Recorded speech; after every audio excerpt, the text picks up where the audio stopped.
এককভাবে ক্ষমতায় যেতে পারবে না বলে বিএনপি পিআর সিস্টেম পছন্দ না। ভারতীয় চিকিৎসকরা অনুমতি ছাড়াই দেশে ডাক্তারি করছে। 10 ট্রাক অস্ত্র মামলা, বাবর খালাস পেলেও এখনই মিলছে না মুক্তি। চিন্ময় কৃষ্ণের আইনজীবী এখন কলকাতায়, মিডিয়ায় আপত্তিকর বক্তব্যের অভিযোগ। এবং সর্বশেষ জানাবো গলার কাটা ইভিএম, ওয়্যার হাউস নির্মাণের প্রতিবেদন চাইল ইসি। এতক্ষণ শুনছিলেন সংবাদ শিরোনাম, এবারে বিস্তারিত। এককভাবে ক্ষমতায় যেতে পারবে না বলে বিএনপির পিআর সিস্টেম পছন্দ না। পিআর সিস্টেম নির্বাচনে সব রাজনৈতিক দল একমত হলেও বিএনপি তা পছন্দ করছে না, কারণ তাহলে তারা এককভাবে ক্ষমতায় যেতে পারবে না, আর ফ্যাসিস্টও হতে পারবে না, লুটপাটও করতে পারবে না বলে মন্তব্য করেছেন ইসলামী আন্দোলন বাংলাদেশের আমির চরমোনাই পীর সৈয়দ মোহাম্মদ রেজাউল করিম। চরমোনাই পীর বলেন, গত 53 বছরের ধোঁকার নির্বাচনের মাধ্যমে বিগত সরকারগুলো ফ্যাসিস্ট হয়েছে। আমরা পিআর সিস্টেম নির্বাচনের মাধ্যমে একটি জাতীয় সরকার গঠন করতে চাই, যাতে সংখ্যানুপাতিক হারে প্রতিনিধি সংসদে থাকবে, সব দলের সম্পৃক্ত থাকবে, প্রতিটি ভোটারের মূল্যায়ন হবে। এই ব্যাপারে সব রাজনৈতিক দল একমত হয়েছে, শুধু বিএনপি পিআর সিস্টেম নির্বাচনকে পছন্দ করছে না। তিনি বলেন, বিএনপিকে জনগণের কল্যাণের জন্য ক্ষমতার স্বার্থের ঊর্ধ্বে উঠে দেশ এবং মানবতার কল্যাণে পিআর সিস্টেমে নির্বাচনে আসার আহ্বান জানান তিনি। চরমোনাই পীর বলেন, ভারতের আচরণে আমরা ক্ষুব্ধ, কষ্ট পেয়েছি। আমাদের বাংলাদেশ স্বাধীন তারা স্বীকার করে না। আমরা বাংলাদেশের মানুষ, দেশ এবং ইসলামের ব্যাপারে সবাই ঐক্যবদ্ধ।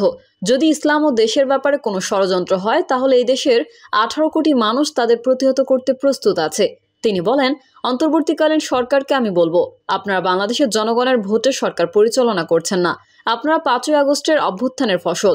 দেশ পরিচালনার ব্যাপারে কখনোই জনগণ এবং বাংলাদেশের অকল্যাণ এরকম কোনো চিন্তা যদি আপনাদের মাথায় আসে, তাহলে আবারও আমরা আপনাদের বিরুদ্ধে রাজপথে নামতে বাধ্য হব। ভারতীয় চিকিৎসকরা অনুমতি ছাড়া এদেশে ডাক্তারি করছে। বিএনপির স্বাস্থ্য বিষয়ক সম্পাদক ডক্টর রফিকুল ইসলাম বলেছেন, ভারত বাংলাদেশে তাদের পশু সরকারের পতনের পর থেকে আমাদের জন্য চিকিৎসা সহ সব ভিসা স্থগিত রেখেছে। ভারত বাংলাদেশের জনগণের সঙ্গে বন্ধুত্ব চায় না, বন্ধুত্ব চায় একটি বিশেষ গোষ্ঠীর সঙ্গে।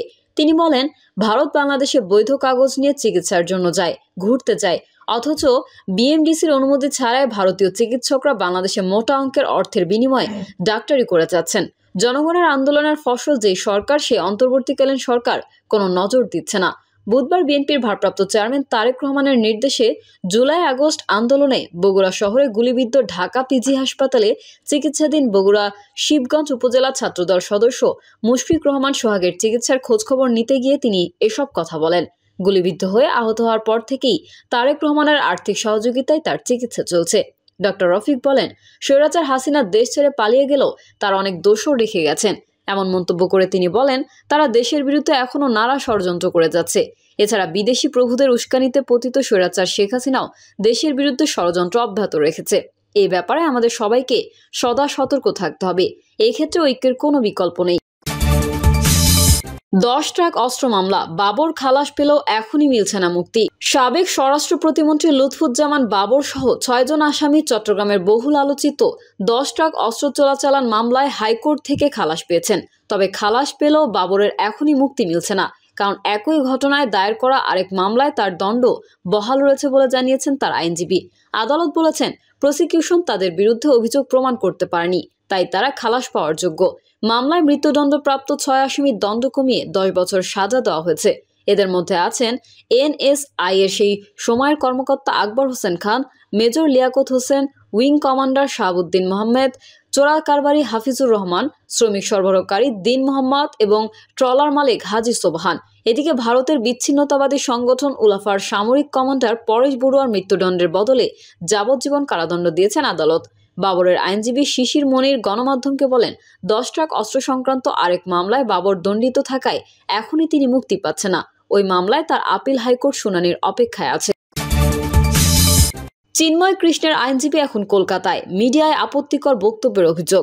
বাংলাদেশ সনাতনী জাগরণ জোটের মুখপাত্র চিন্ময় কৃষ্ণ দাসের জ্যেষ্ঠ আইনজীবী রবীন্দ্র ঘোষ এখন ভারতের কলকাতায়। সেখানে অবস্থানকালে ভারতীয় বিভিন্ন গণমাধ্যমে আপত্তিকর বক্তব্য দেওয়ার অভিযোগ করেছেন চট্টগ্রামের আইনজীবীরা। রবীন্দ্র ঘোষের বক্তব্যে ক্ষুব্ধ আইনজীবী সমিতির নেতারাও। চট্টগ্রাম জেলা আইনজীবী সমিতির সভাপতি মোহাম্মদ নাজিমুদ্দিন চৌধুরী সাংবাদিকদের বলেন, উনি 2 বার এসেছিলেন চট্টগ্রাম আদালতে। এ সময় আপনারা মিডিয়া কর্মীরাও ছিলেন। এখানে কোনো হত্যার হুমকির বিষয় ছিল না। প্রথম দিনও তিনি শারীরিক হেনস্থার একটি ভিত্তিহীন অভিযোগ করেছিলেন। তিনি ভারতে গিয়ে যেসব মন্তব্য করেছেন সেসব মামলা শুনানির নামে রাজনীতির অংশ বলে মনে হচ্ছে। চট্টগ্রাম আইনজীবীদের এই নেতা বলেন, মাননীয় অ্যাটর্নি জেনারেলের নির্দেশে আদালতে আসা যাওয়ার সময় সার্বক্ষণিক আমি তার সঙ্গে ছিলাম। দেশের বাইরে অবস্থান করে বাংলাদেশের পরিস্থিতি উত্তপ্ত এবং ভারতকে খুশি করার জন্য তিনি এখন নানা মিথ্যা কথা বলছেন। একই বিষয়ে সুপ্রিম কোর্টের আইনজীবী এবং চট্টগ্রাম মহানগর দায়রা জজ আদালতের সহকারী সরকারি কৌশলী মোহাম্মদ রায়হানুল ওয়াজেদ চৌধুরী বলেন, সিনিয়র আইনজীবী রবীন্দ্র ঘোষের ভারতীয় গণমাধ্যমে দেওয়া বক্তব্য পুরোটাই বানোয়াট এবং মিথ্যা। ওনাকে আদালতে কেউ কিছুই বলেনি। একটা মামলায় দুটো পক্ষ তাদের পক্ষে যুক্তি দেখাবে, এটাই স্বাভাবিক। আসলে উনি এসেছেন রাজনীতি করতে। রাষ্ট্রদ্রোহ মামলায় গ্রেফতার হয়ে 26শে নভেম্বর থেকে বাংলাদেশে সনাতনী জাগরণ জোটের মুখপাত্র ও ইসকন পরিচালিত চট্টগ্রামের হাটহাজারী উপজেলার পুনরুদ্ধমের অধ্যক্ষ চিন্ময় কৃষ্ণ দাস বর্তমানে চট্টগ্রাম কেন্দ্রীয় কারাগারে রয়েছেন। তার হয়ে আদালতে আইনিভাবে লড়তে সম্প্রতি ঢাকা থেকে চট্টগ্রামে এসেছিলেন সুপ্রিম কোর্টের জ্যেষ্ঠ আইনজীবী রবীন্দ্র ঘোষ। পরপর 2 দিন এই আইনজীবী আদালতে গেলেও ওকালতনামা জটিলতায় চিন্ময়ের শুনানি করতে ব্যর্থ হন। জানা যায়, চট্টগ্রাম থেকে ঢাকায় ফিরে তিনি চিকিৎসা ভিসায় ভারতে গেছেন। উঠেছেন কলকাতার বারাকপুর আনন্দপুরের সি রোডের ছেলের বাসায়। চট্টগ্রামের আইনজীবীদের অভিযোগ, ছেলের বাড়িতে অবস্থানকালে তিনি কথা বলেছেন স্থানীয় বিভিন্ন গণমাধ্যমের সঙ্গে।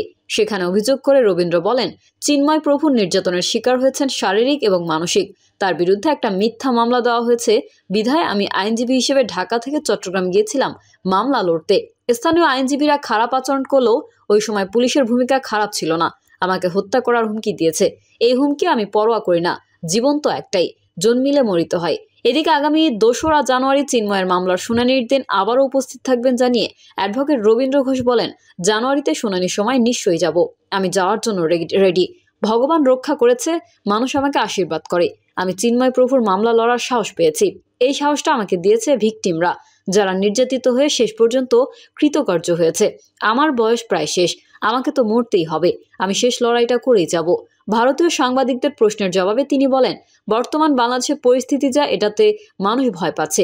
বিশেষ করে হিন্দুরা ভয় পাচ্ছে, মুসলমানদের কিছু অংশও ভয় পাচ্ছে। তারা হয়তো মুখ খুলছেন না। আমার একটা লোক নিগৃহীত হচ্ছে, তাকে বেআইনিভাবে জেলখানায় রাখা হচ্ছে। আমার ফাইট করা উচিত। গণমাধ্যমগুলোতে তিনি আরও বলেন, ওখানে মামলা হয়েছে হিন্দু আইনজীবীদের বিরুদ্ধে। একজন আইনজীবী মারা গেছেন, তার হত্যা মামলায় হিন্দুরা আসামি। কার আঘাতে তিনি মারা গেছেন সেটা বিচার না করে যে মুসলমান সেটাই প্রাধান্য দেওয়া হচ্ছে। ওরা বলেছে হিন্দুরা তাকে মেরেছে। এটা কোনো কথা? চট্টগ্রামের আইনজীবীরা তাকে হেনস্থা করেছেন অভিযোগ করে জ্যেষ্ঠ আইনজীবী রবীন্দ্র ঘোষ বলেন, ওরা আমার পেছনে স্লোগান দিয়েছে, ভারতীয় দালাল হুঁশিয়ার হুঁশিয়ার। ভারতীয় গোয়েন্দা সংস্থার এজেন্টও বলা হচ্ছে আমাকে। গলার কাটা ইভিএম, ওয়্যারহাউস নির্মাণের প্রতিবেদন চাইল ইসি। ইলেকট্রনিক ভোটিং মেশিন যেন গলায় আটকে আছে নির্বাচন কমিশনের। দীর্ঘদিনের চেষ্টায় এখনও ইভিএম সংরক্ষণে কোনো ওয়্যারহাউস নির্মাণ বা ভূমি অধিগ্রহণ করতে পারেনি ইসি। ফলে মাঠ পর্যায়ে সংরক্ষিত ইভিএমগুলো নষ্ট হওয়ার উপক্রম হয়েছে। ইসি কর্মকর্তা বলছেন, বর্তমানে অনেক শিক্ষা প্রতিষ্ঠানে ইভিএম সংরক্ষিত আছে এবং কিছু কিছু প্রতিষ্ঠানের নিচতলায় স্যাঁতসেঁতে অবস্থায় আছে। এতে ইভিএমগুলো ক্ষতিগ্রস্ত হচ্ছে। এছাড়া বিভিন্ন শিক্ষা প্রতিষ্ঠানে ইভিএম সংরক্ষিত থাকায় সেখানে পাঠদানে অসুবিধা হচ্ছে। এই অবস্থায় 10টি অঞ্চলে ইভিএম সংরক্ষণের জন্য ওয়্যারহাউস তৈরির নির্দেশনা দিয়েছিলেন সাবেক সচিবরা। সম্প্রতি ইসির সমন্বয় সভায় জানানো হয়, ওয়্যারহাউস নির্মাণের জন্য আঞ্চলিক ও জেলা পর্যায়ের খাস জমির পাশাপাশি সরকারি অন্যান্য সংস্থার জমিও দেখে উপযুক্ত ও প্রয়োজনীয় পরিমাণ জমি অধিগ্রহণের ব্যবস্থা গ্রহণের কার্যক্রম চলমান। ইসির সিনিয়র সচিব আক্তার আহমেদ নির্দেশনা দিয়ে বলেন, আঞ্চলিক নির্বাচন কর্মকর্তাদের ওয়্যারহাউস নির্মাণের জমি অধিগ্রহণের কার্যক্রমের পাশাপাশি বিদ্যমান ভবনগুলো সম্প্রসারণের উদ্যোগ নিতে হবে।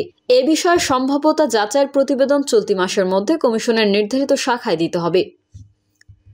প্রিয় দর্শক, এই ছিল এখনকার সর্বশেষ সংবাদ। আপডেট সহ সংবাদ পেতে চ্যানেলটি সাবস্ক্রাইব করে বেল আইকনটি ক্লিক করুন। কমেন্টে আপনার মতামত জানিয়ে আমাদের সাথেই থাকুন। ধন্যবাদ সবাইকে। আল্লাহ হাফেজ।